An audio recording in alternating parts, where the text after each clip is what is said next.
We are live.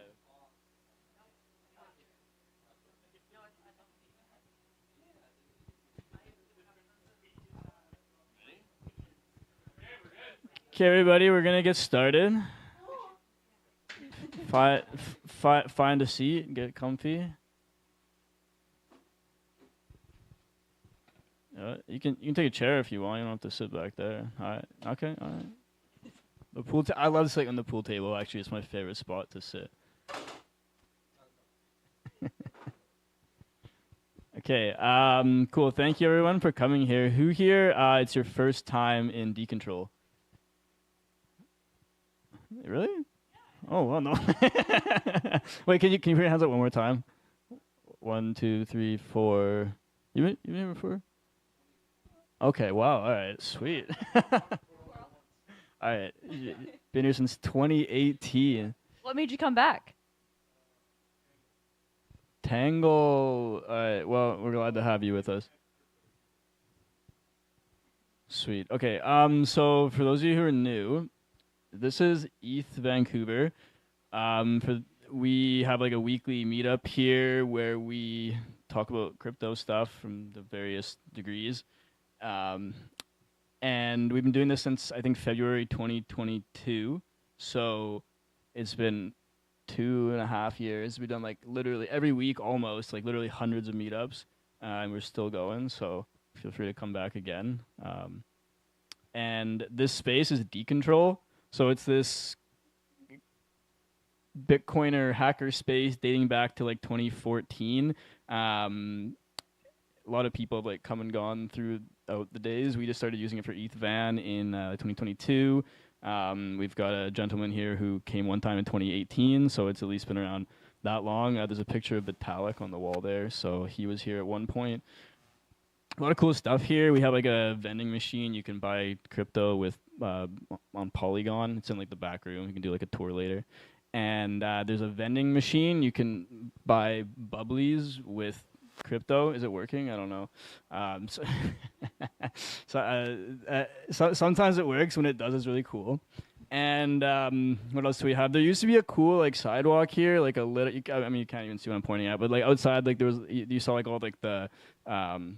Like the torch on material like covering up the sidewalk outside that used to be like this cool like lit up sidewalk that like spelled yeah, question, can we get some microphones for the audience, please? Wasn't even a question, but you mentioned the sidewalk. Yeah. I was on the phone on the way here, hands free. Yeah.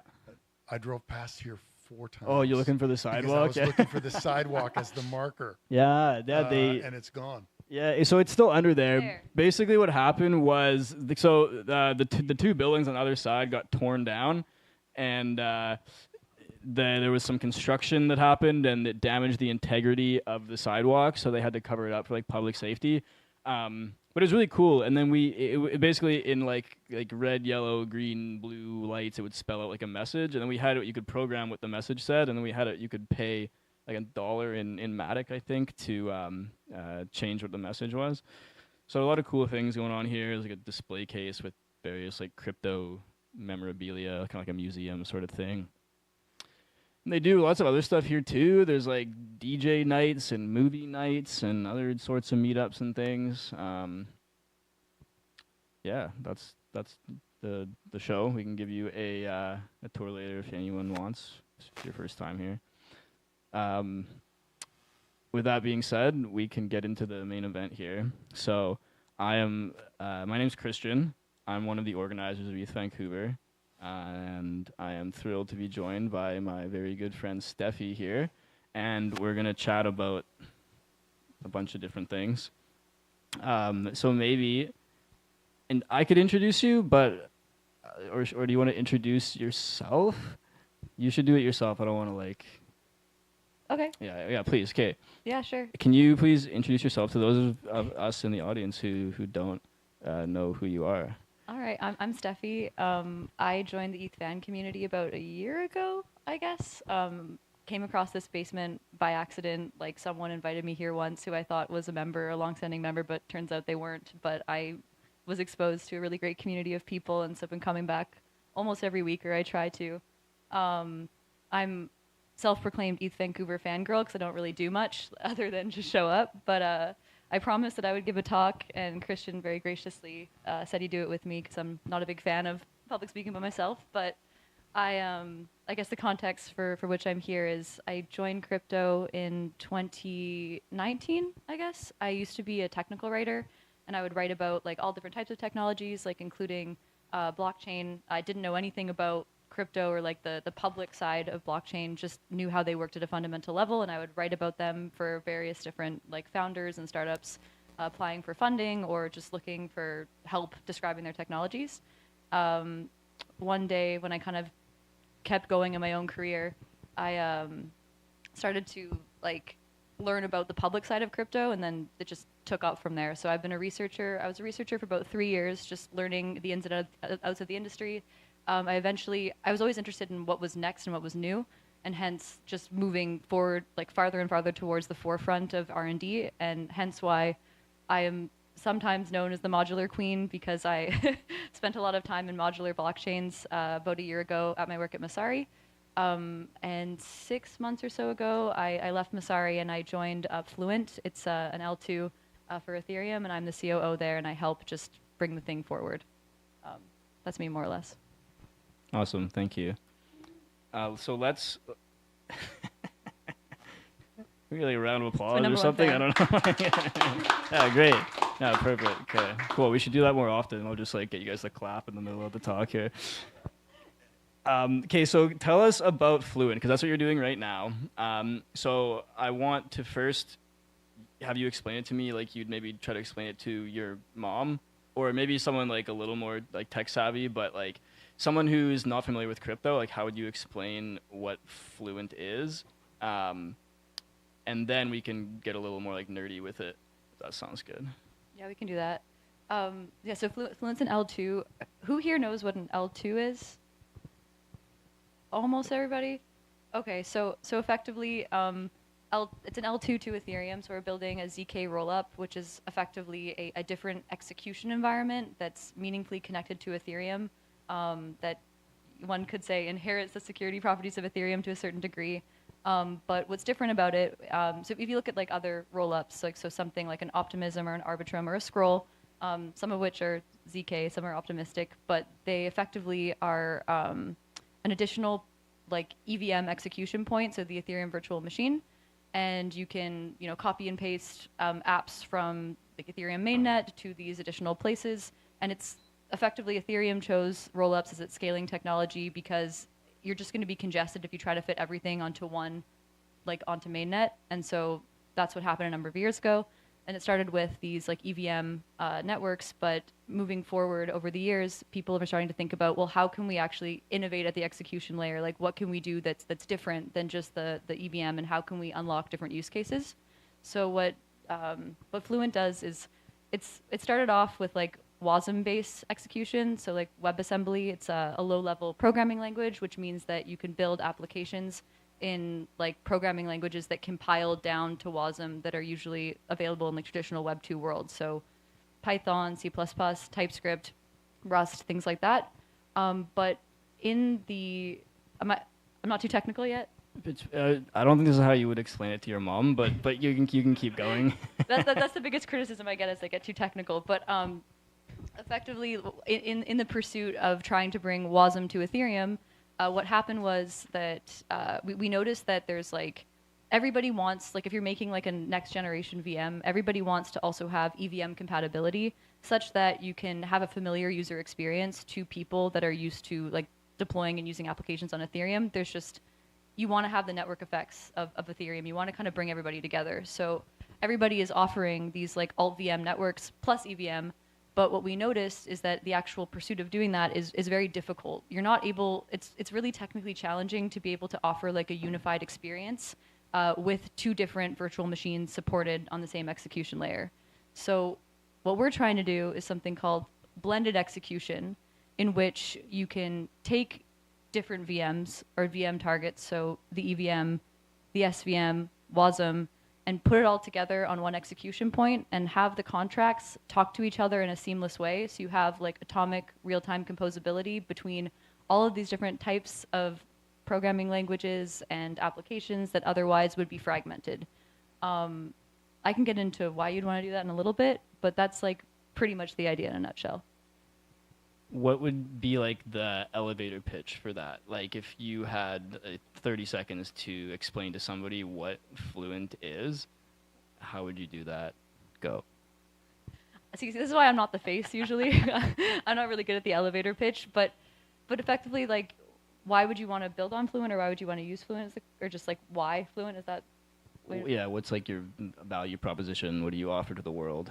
All right, well, there's two things. So one is you can build something known as like a blended application. So you can build, like, think about like there's like, for example, like right now we have Rust and the EVM, or sorry, we have Rust via the WASM component, and then we have like the EVM component. So you want to build something and you want to build it in Rust, or you want to like enable something that previously was difficult to do, like in the EVM programming language. So you can use Rust and build something like a DEX, but you can have kind of some of the more high performant features that we've written in Rust, and also because technically we're not building with the EVM, we're building like a WASM based execution environment. So there's also performance enhancements as well over what would be possible for like an EVM based DEX. But you want to have a traditional experience in which the tokens that you call are available in MetaMask, and people can see them and interact with them in a way that they otherwise, you don't want them to feel like you're operating on a different network. So you create a DEX that is written in Rust, but that directly calls and interacts with ERC20 tokens or other types of Ethereum-based tokens. And so you're blending things together in one application composed of two different types of contracts that otherwise wouldn't be able to do so on a different network. So that's one thing. And then as like an app builder, the idea is this: if we're able to create this atomic composability between all of these different applications that otherwise would be in different networks, so think like you have an Ethereum-based app like Uniswap, and then you have like a Solana-based app like Solend. Typically, these are, you know, if you want to interact with these, you have to go through a bridge and you introduce a trust assumption. But on Fluent, any Ethereum-based app can copy-paste over, any Solana-based app can copy-paste over, and you kind of benefit from like the combined network effects of all of these different apps being able to communicate seamlessly in one place. So that wasn't 30 seconds, I'm sorry, No, but it was pretty good though. Okay, so something that you're enabling is like a better developer experience, and maybe perhaps like opening the like blockchain space up to a wider array of developers, because maybe they're not comfortable with like programming in this way, this like with Solidity or something, or working in a particular. Okay, and then also we can potentially like build like new things that we couldn't build before because we're blending the VMs together, the execution. correct. So okay. Well, Oh, okay, yeah, no, go. I was going to get a little technical with it. Technically, it's not. You're not actually.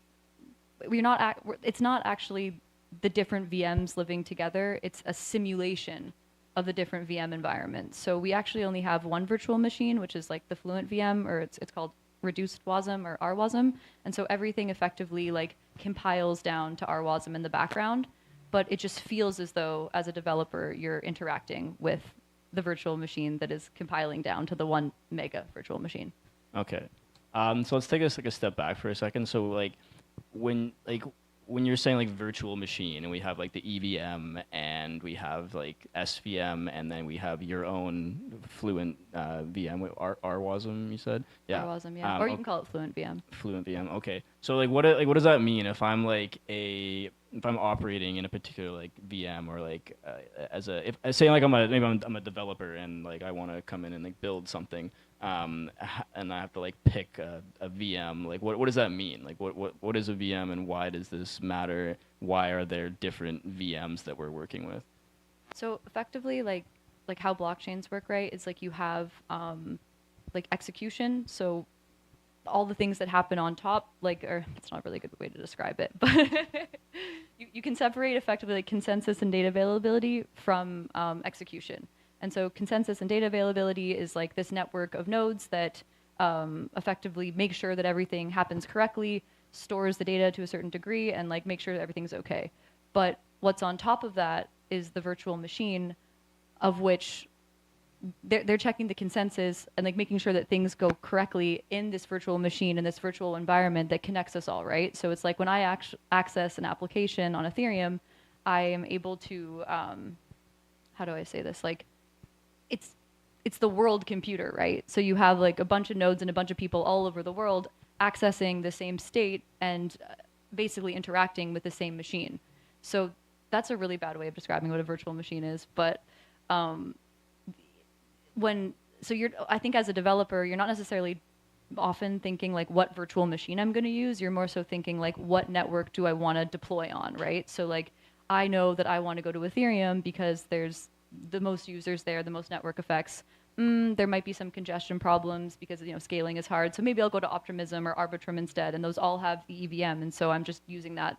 But I might want to go to Solana, which has the Solana virtual machine. It might not be because I care so much about the Solana virtual machine, but I care about things like parallel transaction processing, or I care about speed, or I care about the fact that the Solana shitcoin is the casino is over there. So that's like something interesting to me. So I feel as though some people might select virtual machines like because of the virtual machine itself, but more so often it's based on where you want to go, where the users are, and kind of where like the vibes are of the chain that you're looking for.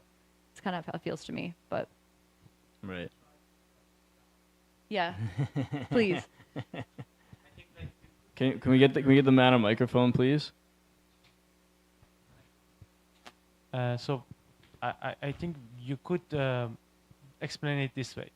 So blockchains are offering this logical shared world computer.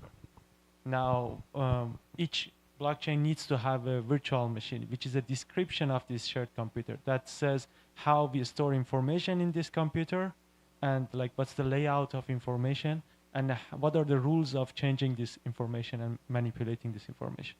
So in Ethereum, we do it one way, we call it EVM. In Solana, we do it other way, we call it SVM. And as you mentioned, like it has implications for like how fast things like get executed, whether they get executed in parallel or not, like programming languages, ported, and so on and so forth.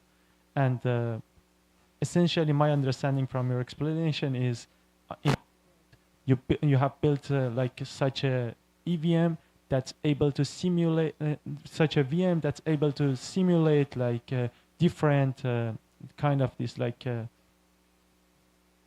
way of storing data and manipulation rules, which we can call VMs, and like then developers can use whatever like or whatever they are used to, or whatever serves their application best, and you magically make it happen on a single platform and make all these things to work together. You want a job? Yeah, that's perfect. It's exactly, you got it right. Thank you. Appreciate that. Okay. So you have all these VMs out there, and they operate in different ways, and they have different trade-offs. And where did the idea for like blending them together come from? Because like you were saying, there's some that do like their virtual machine plus EVM. So there's a lot of like EVM compatibility with other types of like ecosystems. But yeah, so why did you decide to like blend them? Like where does that idea come from? So it was actually kind of interesting because when I joined Fluent, we were just thinking about like the EVM compatibility part and how we were going to enable that. But we noticed that in the pursuit of doing so, there was effectively going to be like, it wasn't actually going to feel like one network. It was going to be effectively like a proxy network on top of the network. What did you mean when you say you wanted to like enable like have like EVM, like enable the EVM like compatibility? Like what were you starting with? Like what was like the base state? Like why couldn't you just like, aren't you EVM compatible like by nature if you're just building like a roll up or an L2? No, not at all. So to be EVM compatible is like that effectively like you're it's like you're supporting the like if you're a roll up on Ethereum, like you can choose your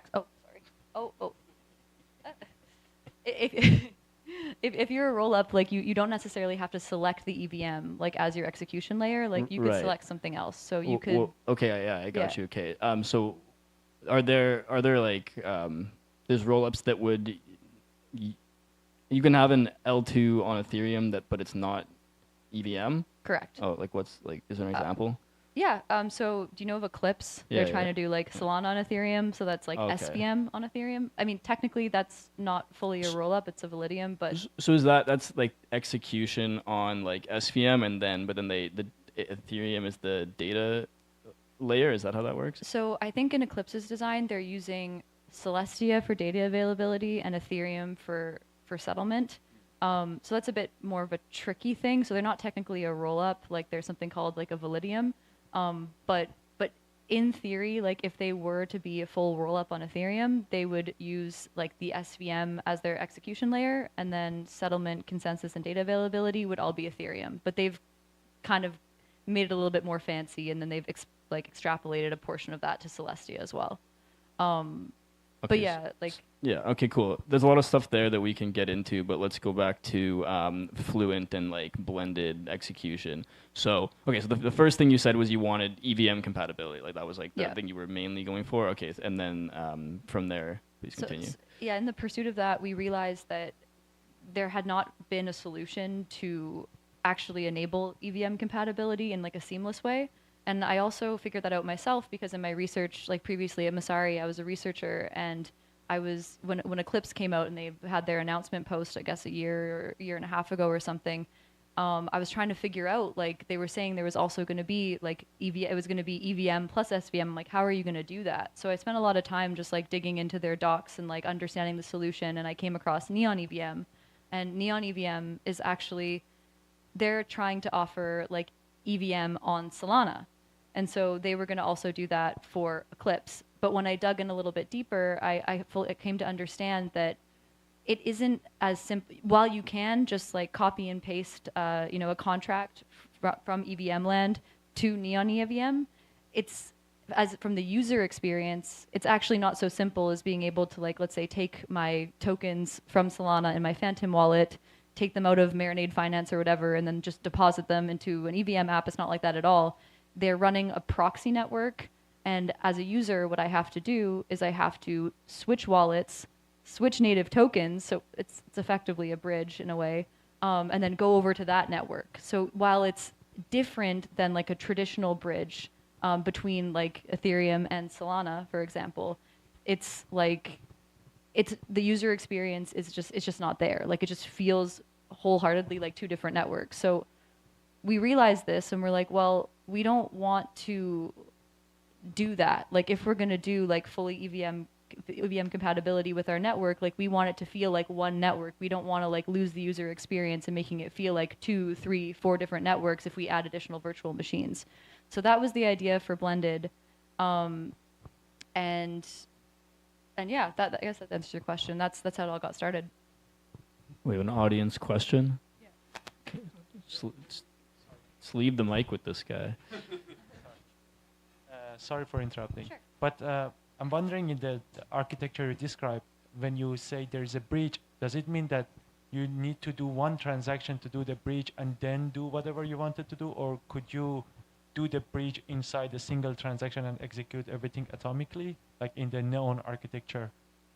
If I understand correctly, I don't think it's atomic. Like you need to first bridge into the network, and then you can interact there atomically with the EVM apps that are available on Neon EVM. And then they like will basically compile all that information down to Solana. But I do not believe that it's not an atomic experience like between Neon EVM and SVM apps. Got it. Because otherwise, I would feel like developers could hide this complexity from the users, and as a user, you don't know there is a bridge happening. No, so as a user, like you actually have to completely switch wallets, and then you need to use like the Neon token as the native token of that network. Got it. Thank you. Oh, can we get another microphone? Let's get a couple going out here, maybe. Hi. Hi. So, Hi. okay, let me just repeat what I think you had said. So it's a WASM VM, which is the execution environment. Is it like a VM that's running locally, or this is on an L2, or you choose your L2? Like, what is the what does the infrastructure itself actually look like? And is consensus dealt with on Ethereum, or you choose whichever you want for consensus? So it's an L2. So it's going to be using Ethereum for data availability, consensus, settlement. But that being said, like, you know, it's the virtual machine or our Wasm virtual machine. You can, like, it's all open source, and you can. We're also developing a framework of which people could build their own roll-ups or their own, like, any kind of construction they want. So if they wanted to make it a Validium or whatnot, but also it's not live yet, by the way. We're just in DevNet, but it will be a roll-up on Ethereum. Is the plan. So how do you ensure that it doesn't become a vector as a data center chain? Sorry, a vector for a... Like, if it's this library that's available, how do you... Is there any ways to, like, trust guarantees that make sure that it's actually run on decentralized infrastructure? Well, so are you talking about, like, the proving system to, like, prove the validity of the transactions that occur on the rollup? I'm just talking about the Wasm VM itself. Well, I think... Or am I missing stuff? I think I understand your question, but I'll give it a try. But, like, so effectively, like in live in production, you mean, like, to guarantee, like, the integrity of the transactions? Is that what Yes. you mean? Yeah. So it's going to be a ZK rollup. So we're creating our own, like, ZK proving, like, that whole bit where we have to actually, like, prove the R Wasm virtual machine, which then in effect, like, proves all of the transactions that occur on top of it. And there, to start, of course, it will be like a centralized situation of which, like, it'll be operated by a singular entity, and then over time we'll consider decentralizing that portion of the network as well. And what other forms of execution do you envision that Wasm VM will actually open up? So, like, Wasm based, like, language. So you can, like, you mean, like, what kind of applications? Well, I can know be built? Wasm is very well used, but is the choice for Wasm mainly to be able to tap into both SVM and EVM, or is there more to it than that? So so basically the design of the Fluent VM is, like, very extensible. So okay, that's a good question. So for us, we're focusing on, like, EVM, SVM, and Wasm based languages, so including Rust, TypeScript, C++, and that's what's going to happen on, like, the Fluent L2. However, because the design is extensible, like, if you're creating your own rollup or your own chain using the Fluent VM, you can decide whatever VMs to blend that you want. We're integrating with a couple other VMs like Fuel VM, and you could also, like, integrate your own at some point in the future. So, like, the design space is, like, really, really open. But for Fluent itself, so for the actual L2 with EVM, SVM, and Wasm, we're targeting, like, we're thinking, like, we wanted to look at, like, a lot of, like, consumer and like, kind of more, like, web-like experiences. Like, we want to see if we can enable, like, real-time applications, like something like a Figma that is a Wasm-based application in the real world, and, like, have these experiences that, because we're not because it is more performant than the EVM itself, like the Wasm-based, like, VM being more efficient is what I understand. And sorry, I'm not, like, super technical, so I feel like I'd like you to talk to my CTO to have more answers to these questions. But yeah, consumer and, like, real-time use cases on the internet, just, like, more so going into, like, the Web 2 side of things, because we're able to deploy contracts that wouldn't otherwise be deployable in the EVM context as well. So pushing the limits of what a smart contract is beyond into territory that maybe doesn't look like a smart contract. Correct. And, like, it's all happening in real time, right? So, like, on the DevNet, we're starting to see, like, a couple of different interesting things. So, like, we have, like, a bunch of random stuff being built. Like, there's, like, something as simple as, like, a chess game. So we have this is the first demo app on Fluent, and, like, the way the chess game works is that the logic is using, like, the Skanky crate, Rust crate library, I think it's called. And so someone was able to just take that, you know, from the real world, like, find a Rust library with this kind of logic. And then on the other side of that, because it's blended with ERC20 tokens, the application is able to, like, credit, or, like, a user plays the game. It's, like, verified with the logic in Rust. And then, like, they're credited to their wallet up or down based on the interaction or based on how they played the game. with the ERC20 token. So they earn ETH or whatnot if they like made a correct move or if they lost. So just kind of trying to think of things that otherwise would be difficult or impractical to build in the EVM context using like traditional Rust libraries is kind of what we're targeting at the moment. Last question. That's okay. Are you worried about potential collusion early on, if it's going to be like initially a centralized solution? Collusion between who, you mean? Well, Like- if it's just one node, then you can have potential reorgs and that sort of stuff. Well, I guess it's like it's a good question, but I guess like so you have like the sequencers, right, and the provers as well. So from the sequencer perspective, like, well, okay, I'm not going to go into that. I think that like obviously in good faith, like Fluent Labs is like building this. So there's Fluent and there's Fluent Labs who's building the technology. So in a similar vein to all the different L2s, so like Optimism, Arbitrum, Movement, etc.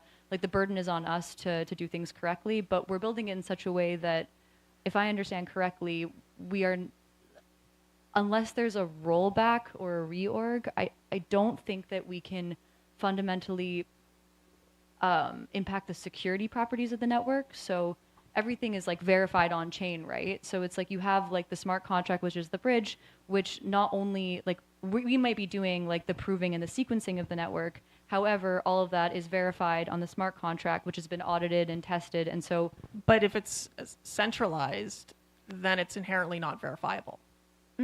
that's not correct, if I understand correctly, right? Like centralized doesn't mean unverifiable, because with ZK, it's like it's written in the code such that it's impossible to trick, right? I think, Mohammed, maybe you could do a better job of describing like how ZK, like if something is centralized, it doesn't inherently mean that it's not verifiable. Yeah, I can try. So I guess that's the magic. The magic, yes, the ZK magic. Yeah, so essentially, I'm familiar with ZK and how it works. It's all good. so I guess like essentially, on top of doing all these cool things, blended VMs and so on, they do it in a way that they are able to generate a proof, a ZK proof, that each time they want to update the state of the rollup, they send a proof along with it that cryptographically proves they did the execution correctly. Correct. So even though they're running the whole thing centralized, like doing the execution centralized and But doing who the stores those proofs? that's a good point. Like, it doesn't matter who creates the proofs. What it matters is who verifies the proofs. And the verifier is Exactly. a smart contract on Ethereum. Smart contract. So the whole Ethereum network is verifying the proofs. So you get Ethereum level guarantees, assuming the math is correct and the implementation is bug-free, which is like kind of a big assumption. But assuming the auditors did their job well and so on and so forth, which is like, I used to work at a security company, which is why I'm asking the questions. Yeah. But yeah, I guess the whole idea of L2s is you get Ethereum level security for kind of free, and like that's the magic. I have no more questions. Don't worry. Awesome. It sounds like a really cool project.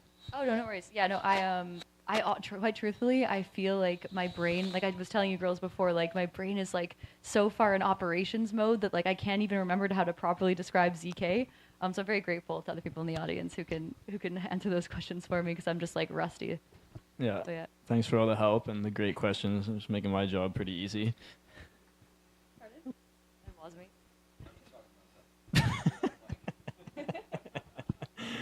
Okay, cool. Yeah, all right. So everyone fully understands how Fluent works now, right? After all that. I wanted to talk about the roll-up concept a little bit, because we were just like talking about that, and there's a lot of different elements here. So I'm trying to think of where I want to like take it. I'm still confused about like a roll-up versus a Validium. So Fluent is a roll-up. Okay. Correct. And Well, will be. but it will be a roll up. It is a roll up in our hearts, and it's also an L2. Correct. Yeah. Okay. Do you want to go into definitions of roll-up versus Sh- L2? Sure. Are all roll ups L2s? Yes. I mean, all roll-ups should be L2s, but not L2s are necessarily roll-ups. Right. And Because there's different kinds of L2s. Yes. Okay. So this is like, I mean, there's a lot of fighting about this, like all over the industry. So I'm not. I think there's some people who would disagree with what I'm about to Sure. I say. just want to know your opinion. I don't care about them. My opinion is that it can only be considered a rollup if it uses its base layer, so in this case Ethereum, for settlement, consensus, and data availability, and only execution is outsourced to the new layer, so to speak. If you start messing around with any of that, so if you start changing anything, then it may be considered an L2, but it's no longer a rollup. So for example, with Eclipse and the SVM example, they're building a Validium. So what they're doing is they're using Celestia for data availability, but Ethereum for settlement and then execution on Solana. So it becomes a Validium if you outsource DA. There's also an Optimium, but there's also like Optimiums.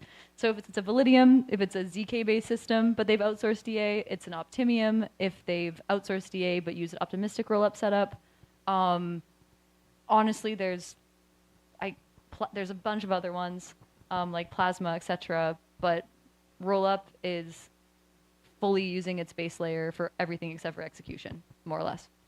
Okay, got it. And the fighting in the industry, like maybe just give me like the juiciest part of that. Like what is the biggest point of contention with what you just said? The biggest point of contention is that a lot of teams in the pursuit of marketing will misrepresent what they're building. So a lot of people will say they're building a roll-up when it's just simply isn't. And so I think that's like the biggest point of contention. And also sometimes people will say they're building an L2, but they're actually just building a sidechain. And so that's another problem. So it's just effectively like misrepresenting what you're building is what the fights are about, more or less. Okay. What's the difference between a sidechain and an L2?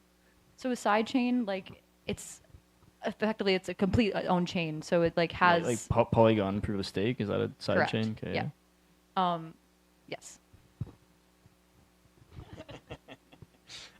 Okay. So any basically every chain is a side chain to each other, right? So it's like Solana is technically a side chain to Ethereum, and Ethereum is technically a side chain to Solana. It's its own full-fledged network.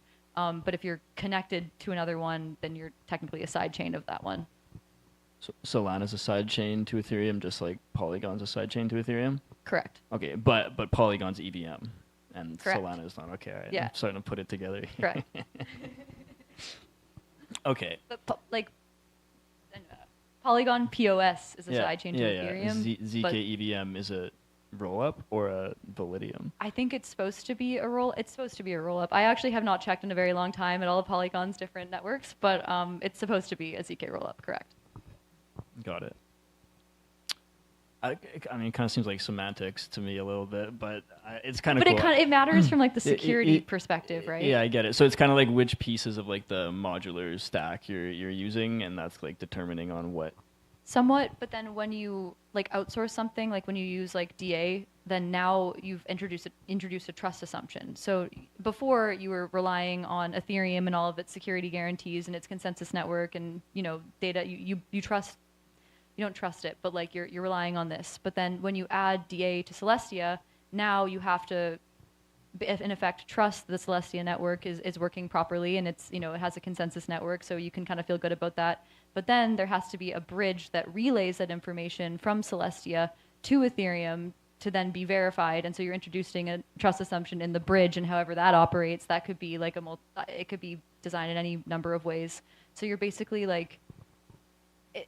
A rollup or a ZK rollup is like the most secure way to do the thing, which is like scaling Ethereum via rollups, and then everything else is like lower down in terms of security.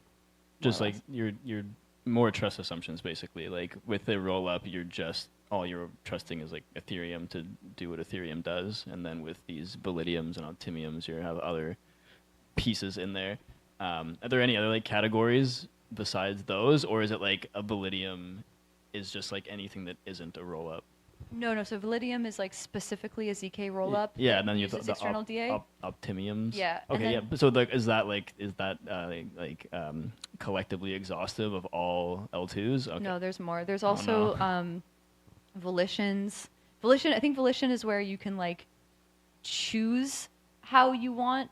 I don't think anyone's actually building a volition in practice, to be honest. But it's like you can choose which Infrastructure is used in the backend. I think there's also like plasmas are considered L2, which was like one of the first scaling solutions like way back in the day. I think that I made a diagram once with all the different options, and I can't I'm blanking on some of the names, but there are a few others. Okay, that's crazy stuff. But you're just building a roll-up blade. Okay, sweet.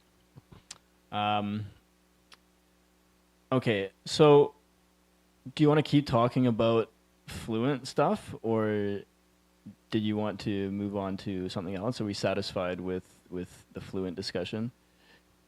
I'm good for whatever you want to Okay. talk about. Yeah, so I just wanted to talk about more like and your like modular queen narrative. And you can like talk about why you're like maybe not happy about that. No, but I think it's interesting, right? So like you're here now, you're working as COO at Fluent, which is like, you know, you're building one very particular product, super cool product, and it's like seems to be like it's tying in a lot of this like stuff that you've been like researching in the past. But I do want to talk about like that experience when you were a researcher at Masari, like, you know, maybe you can walk through like the journey of Masari, because you were doing a few different things, right? And like kind of how that led to you know, your modular report. You can talk about that, like your magnum opus, if you will.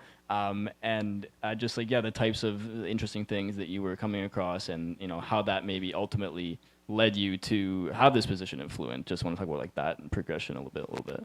Yeah, I like that. I think like sometimes I reflect on like what happened over the years, and I'm so grateful for crypto like being like a meritocracy in a way, where it's like if you just have the hunger and like the desire to learn something and like speak about it, then other people will be interested to talk to you about it, and you can just kind of like grow in a way that I've never really seen in the traditional world. So that I credit like where I am now like very much to Masari, and then also obviously just like the Ethereum and larger crypto community for just like being awesome and like wanting to talk about interesting things. Because yeah, like as a researcher, I started actually before working on infrastructure stuff. I was on like I led the diligence team at Masari, and so we were basically creating like due diligence reports for like any kind of crypto asset you can imagine. So like these like 100-page documents that talk about like the team, the technology, the like the token, like how it works, and I just like found it really fascinating to understand. Like I wrote about every shitcoin you could ever imagine, and like to every large network, and like just being able to see what like the diligence reports were asked, like, you know, banks and exchanges and large like funds and things like that who wanted to learn about an asset, like they would come to Masari to have that outsourced. And so I was able to just like learn like a huge breadth of just about everything in that experience, and also learn how to manage a team and grow a team and things like that. So that was really interesting in my first year at Masari. But I left that position and moved more towards the infrastructure side of things, because I had been writing about technical stuff before, and I just found it really interesting just to like understand like where we are today and like where things are going.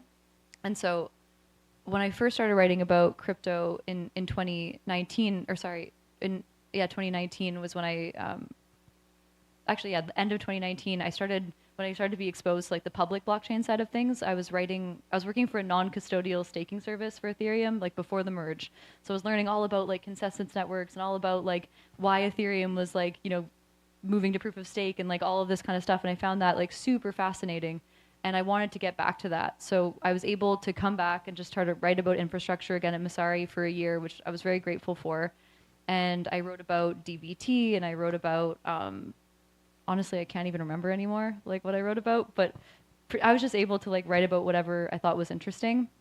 And it eventually led me to like the modular narrative, because that was kind of the next step. Like we're having problems with scaling, like, you know, things are really expensive on Ethereum, like Solana goes down all the time. So maybe that's not the solution. So like, what are we going to do? Right. So I found it really interesting to find like a group of people who were looking beyond the realms of what was possible at the moment. And I just dove really deep into the Celestia and like Ethereum rollup ecosystem. Wrote the thing. I wrote like a 50, I don't even know how big that was, like 60-page report just like describing the ecosystem. And I think I was really early to that. So hence why I got the name Modular Queen. But I will say that at this point in time, like I do feel very rusty, and I do one day hope to return to research to be able to continue to write about the most advanced things. But right now on the operating mission and just trying to bring this to life. It's super fascinating way that you like got into that. How did that transition to Fluent though? Like, why? I mean, you can tell us that story. That's an interesting one. Like, so you're you're researching at Masari. You write this amazing report, and then how did that lead you to being like COO at Fluent? So in my past life, so before technical writing, I did have operations experience at like a startup. It was like this big e-commerce startup, and I was doing a lot of things there in various operational capacities. And then I decided I was tired of that, went traveling, and then that's when I got into technical writing and crypto. So I kind of had the foundation for that. But Dino, who's the co-founder and CEO of Fluent, was a friend of mine because about, I don't know, when I was writing the modular report, or maybe 6 months before that, there was this thing called Modular Media, and it's the best publication that talks about roll-ups and like other things like that. And I caught wind of this on its first or second I don't want to say what is it called, issue of a newsletter. Yeah, issue sounds good. And I looked at this, and it was so well done. And this person had like looked at every single thing in the modular ecosystem, saving me so much time and energy, right? And I was like, who is this person? They're going to steal my lunch. Like, oh my God, I have to contact them. So I just reached out, and it was Dino, and we became good friends. And we just, we always review each other's work, and we just kept up in the industry.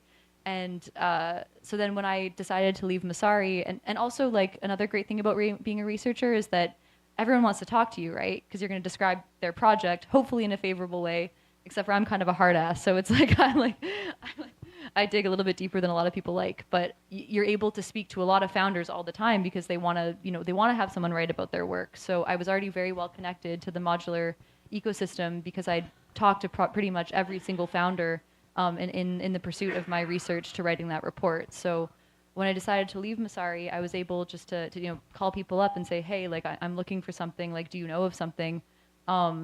Spoke to a number of different teams, and then eventually just everything with Dino fell into place because he's a wonderful person and just someone who I love working with. And I started as strategy there, just like, how should we build this thing? Like, who should we partner with? Like, how should we design the system? So like blended versus not or whatever.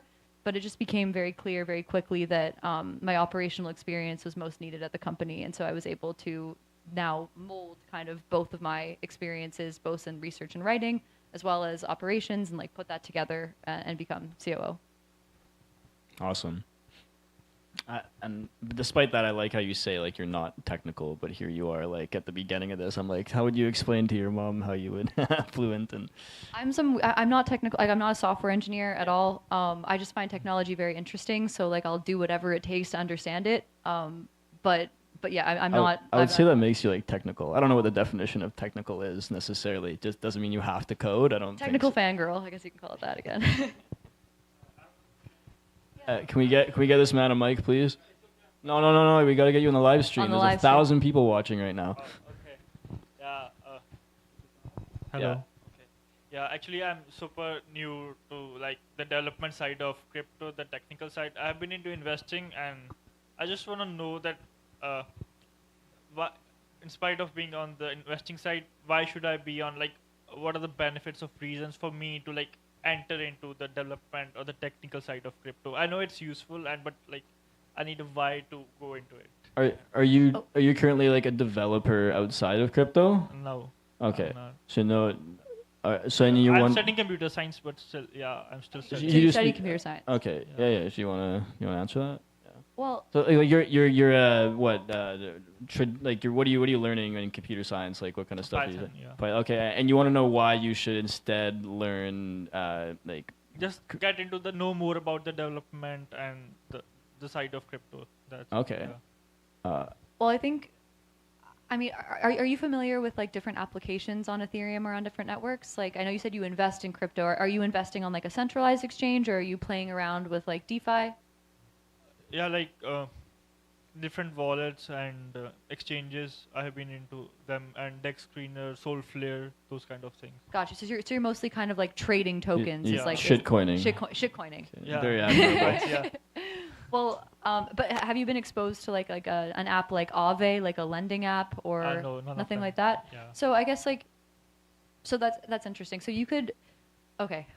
I think there's a couple of things that I would say. It's like one, right? Like you're on step one, where in your crypto journey, it sounds like, where like you're trading the tokens. Like so you might be trading like Sol versus ETH versus like shitcoin number 5 or whatever. So you're trading shitcoins, but DeFi, so the applications that are available on these networks go a lot deeper than that. So rather than just trading them, you could do things like you could deposit them for yield in a yield marketplace like Superform. You could you could like borrow against your assets. What? I'm not the big. Oh no, I'm not the biggest DeFi girl, but like, there's plenty of other things that you could do to generate more yield for yourself over and above just trading. Not financial advice, but like you can go take a look at the different apps available on the network. But so that's like step 2, where you start to interact with DeFi and you start to like do different things and just trade. But then you could think to yourself, is there an app that I would want to build that offers a service? Like maybe I can build a lending app that has features that are better than the ones that are available. And then, you know, obviously you get like, what's the advantage to that? Why would you want to build something? Well, it's the same way of like building any kind of application. Like you could input a fee mechanism in place so you'd able to like generate revenue from that. So I would say like if you believe in the crypto ethos, like you believe in, so you believe in like permissionless, like censorship resistant networks, and you want to build something on top. Yeah, you could build something of which is like transparent and fair for people, and of which you can, you know, create a livelihood if you wanted to. Or it doesn't have to necessarily just be financial, but yeah, I think that's actually, when I was on the tech screener, I was seeing that every minute there's a new coin. Like people are just making coin out of hell, and I mean like they have no intrinsic value, but like just like for experience, I used to trade some, and yeah, just like that. And now I wanted to know like how do they do it, like make new coins and just enter into it. I mean, like launching like a shitcoin it may be different from like blockchain development. Like maybe draw out the distinction there. You could if you want to launch a coin, you don't even need to know how to code. You can just like press 2 buttons and there you have a coin. If I wanted to answer that question, like you're learning computer science, you want to know why you should care about developing in blockchain. I think it's like kind of Steph was saying, you just like build a lot of cool shit that you can't do anywhere else, right? Like there's like the ethos is like a very important thing. You're building this like transparent, trustless, like permissionless technology, a whole new like parallel financial system that's like hopefully more fair. In some ways, it's not implemented like that, but the idea of what you can build and what other people already have built is like some really cool stuff. And it's like it's also kind of like there's like a revolutionary aspect to it, you know, like. You're building whole new systems for humans to coordinate on top of in a way that's just more like provably fair for people, and hopefully is like laying the foundation for like the future of society. If that hypes you up, I don't know. So it's like there's a lot just like but basically you just like build cool shit. And like it excites me. That's why I'm up here like talking about Validiums with you, right? Like it's just like there's so many cool things, and like the ethos is like such a great word. Like the philosophy underpinning this technology is so fascinating, and we're just getting started on like the stuff you can build. So I think that's why you should look into it. Thank you so much. Yeah, no, you're welcome. Anytime. Hope you come back. What time is it, Owen? 7:30. You want to like wrap it up soon? Yeah, unless you want to keep talking, we stay up here all night. Any other questions from the audience? Is it? Yeah.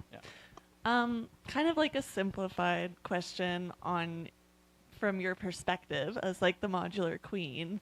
So there's been a lot of obviously like kind of evolution in the modular ecosystem in the past couple of years. I'm just wondering, like, from your perspective, how you've seen it evolve in terms of like the trends, DA layers, roll up as a service, if there's anything you don't like that you're seeing, things like that. Careful what you say, though. Yeah. Well, I think in a similar vein, like if you look at like narratives throughout crypto, right? It's like there's always someone's always like chasing a narrative, and like someone always wants to make money off of something. So like I remember at ETH Denver this year, that's when I noticed that modular had like really taken off in like that like classic narrative like money sense, and so it became like incredibly saturated. So I remember like maybe 6 months before that, I think there was like, in the market map I made, under 60 teams or something like that. But then by the time ETH Denver rolled around 6 months later, like hundreds, thousands of teams. And so the nature of that, unfortunately, is that they aren't as high quality as the ones that were the initial ideas that were really much more research based. And so you see a lot of grift, and you see a lot of like fake L2s and like fake roll-ups and all that. And like, it's disappointing. Like, it sucks. It's disheartening because you're like, oh, this thing that I thought was like so cool and revolutionary has just like basically gotten like a group of people that have come in and are just making fake stuff and like LARPing that it's real. And like, so that's been like disappointing to see. And then also obviously as a builder in the space as well, right? It's like, we pride ourselves very deeply on like really wanting to build something like meaningful and real, but then you're surrounded by a bunch of people that are just like playing the funding game and just like making a ton of money and like not actually necessarily building anything. And so you see that a lot. But I wouldn't say that that's unique to modular. I think it happens. It happened in DeFi. It happened like in the L1s as well. Like there's a lot of ghost chains about. So I think that it definitely became more saturated and disheartening, but I don't think that it takes away from the value and the nature of the teams that are really trying to build something new and different. It's just harder to find who those teams are, especially as like a newer user who just like wouldn't know the context. So I do worry about that a lot. And then follow up, like, are there any innovations now in the modular stack that weren't accessible before that you think are actually like really cool besides what you're building? You mean accessible like to a user or just like that people weren't talking about before? Oh, okay, yeah. So I think like now what's starting to happen is the notion of like chain abstraction or like, yeah, order flow abstraction networks. And like that was like, at least when I first wrote the report, was like very just like at the beginnings of things. So it's like, how do you introduce like now we're going to have like thousands or, you know, hundreds of thousands of rollups. Like how do you connect them in a meaningful, in a safe way and in a way that's like as like efficient as possible? You need to have like order routing networks between all these different rollups, and it's just crazy. So like I think that the chain abstraction stuff is really interesting. I know there's a lot of teams trying to reintroduce atomic composability between rollups, which is also very difficult because you effectively have, I don't want to go into that, but how they're trying to solve that is really interesting. Some people are just kind of like creating what was before and like creating consensus networks, and it's kind of like, okay, but some people are really innovating, but how they're going to solve that, I'm not 100% sure what that's going to look like in the end state, but I think it's really cool that there's just a lot of different directions they're taking it. Anybody else? A very basic question. What is an EVM? What is the EVM? Yeah. Oh, like the Ethereum virtual machine? Yeah. Take it again. It's basically like the rules and logic like of Ethereum, right? So it's like you have a state transition function. So you know how the blocks work at all, like in blockchain? Yeah. So it's like how in block one you have like I have $2, Christian has $3, like there's like a certain way that the network is, and then when you move over to the next block, like a whole bunch of stuff happened, right? So like a bunch of transaction happened. So maybe Christian sent all of his money to me, and now I have $5 and he has $0. And so the rules and logic of how that functions is like determined by the virtual machine. So the EVM is like Ethereum's version of that, like how that whole thing happens. Okay, got it. Thank you. Yeah, Ethereum's like this like global like decentralized computing network, right? So just like any like virtual machine, because it's like virtual, but like any physical computer has like rules and logic for how it's going to like process certain things. And this is like the same way. It's just like we have a bunch of people around the world who are all like validating this state transition between blocks, right? I'm excited for you to like learn more about this. You're gonna learn along the way. Yeah, this is good. It's the beginning of a huge journey for you. Very excited. Any other audience questions? One from the chat. Oh, we got a chat question. It was early on, but I thought we would save it for the end. I also don't know if it's a little sarcastic, but what about Move VM and Fluent? Who asked that question? Hack on YouTube. Hack. You want to know my opinion about MoveVM? They were just wondering. I think is it coming to Move? Is it coming to Fluent? Oh, is it coming to Fluent? Oh, so we're not currently like building or like bringing in that integration. But like as I mentioned before, like the design is extensible. So while Fluent L2 will have EVM, SVM, and WASM, like there's nothing stopping like anyone from like adding MoveVM as an integration. We've talked about it, and it might be something that we like work on at Fluent Labs in the future. But at this point in time, like we're specifically focused on SVM, EVM, and WASM, like for the L2 itself. Cool. Oh, there's 3 networks for movement, but Yeah, there's Yeah. 3. correct.